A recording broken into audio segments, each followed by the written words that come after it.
अस्सलाम वालेकुम दोस्तों, वेलकम टू लर्निंग रिसोर्स।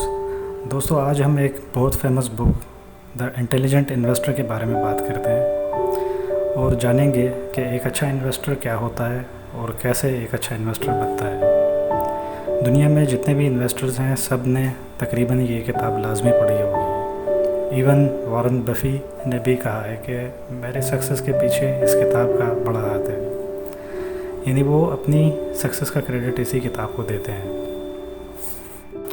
दोस्तों, इस किताब को बाइबल ऑफ इन्वेस्टमेंट भी कहा जाता है। द इंटेलिजेंट इन्वेस्टर बहुत ही आउटस्टैंडिंग बुक है।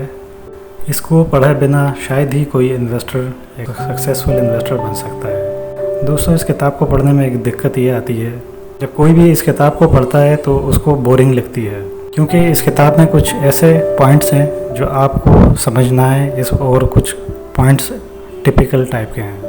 दोस्तों, मैं पूरी कोशिश करता हूँ कि आपको ये किताब अच्छे से समझा पाऊँ और जस्टिफाई कर पाऊँ।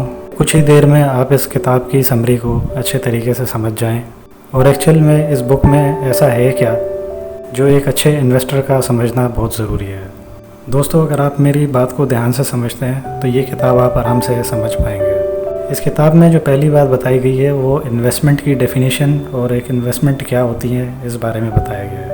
दोस्तों, सबसे बड़ी गलतफहमी और मिसकंसेप्शन लोगों के दिमाग में ये है कि आप कोई भी इन्वेस्टमेंट साल 2 साल या 3 साल के लिए करें तो इससे लॉन्ग टर्म प्रॉफिट होगा और यही अच्छी इन्वेस्टमेंट कहलाती है।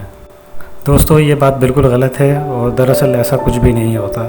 बेसिकली इस किताब में 3 ऐसी ख़ास बातें बताई गई हैं जो एक इंसान में होनी लाजमी है, यानी एक अच्छे इन्वेस्टर के लिए इन 3 बातों का जानना ज़रूरी है। तो दोस्तों, चलें देखते हैं कि वो 3 ऐसी कौन सी बातें हैं। पहली बात ये है कि थॉरो एनालिसिस करें। अगर आप किसी भी कंपनी में या किसी भी कारोबार में इन्वेस्टमेंट करना चाहते हैं तो आपको थॉरो एनालिसिस करने हैं, यानी उस कारोबार या कंपनी के बारे में पूरी रिसर्च करनी है, तभी आप एक अच्छे कंक्लूजन पर पहुंच पाएंगे। दूसरी बात सेफ्टी ऑफ प्रिंसिपल की है, यानी जो आपका प्रिंसिपल अमाउंट है वो सेफ रहना चाहिए। ऐसा ना हो कि आपका पहला जो प्रिंसिपल अमाउंट है वो डूब जाए। तो दोस्तों, मैंने अभी तक आपको 2 चीज़ें बताई। पहला, थॉरो एनालिसिस करें और दूसरी बात प्रिंसिपल ऑफ सेफ्टी। अब तीसरी बात पर आते हैं, वो है एडुकेट रिटर्न। एडुकेट रिटर्न का मतलब है कि जो आपकी इन्वेस्टमेंट पर मिलने वाला है वो कितना मिलने वाला है। दोस्तों, अगर ये 3 चीज़ें हैं तो आप इन्वेस्टमेंट कर सकते हैं, और अगर ये 3 चीज़ें नहीं हैं तो आप जस्ट एक जुआ खेल रहे हैं। हो सकता है प्रॉफिट हो जाए और मे बी पॉसिबल कि आपकी इन्वेस्टमेंट डूब जाए। दोस्तों, दूसरी बात इस बुक में बताई गई है और वो कॉन्सेप्ट है मिस्टर मार्केट का, यानी मार्केट के बारे में इसमें बताया गया है। बेसिकली जब किसी करेंसी की कंपनी के शेयर्स या किसी करेंसी के प्राइसेस वो बढ़ रहे होते हैं तो लोग ख़रीदना स्टार्ट कर देते हैं।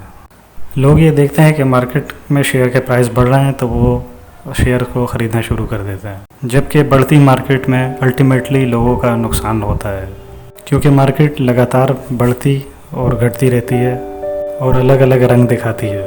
दोस्तों, एक अच्छा इन्वेस्टर कौन होता है? एक अच्छा इन्वेस्टर वो होता है जो बढ़ती हुई मार्केट में बेचे और घटती हुई मार्केट में ख़रीदे।